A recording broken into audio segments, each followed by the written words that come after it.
Okay, one of the first things you'll want to do to repair your Maytag dryer is unplug it from the wall for safety's sake.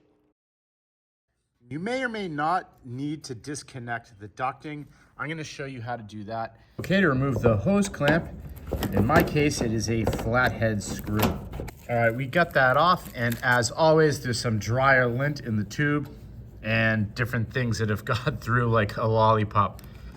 Okay, now we go around the perimeter. We have to take this whole shield off. This looks like it's about 6mm bolts that go around the side.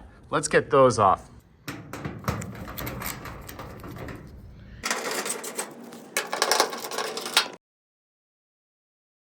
The interior light, the bulb, is behind this metal plate. Let's get that off, same bolt. If you notice your light hasn't been coming on, that's this guy right here in the center.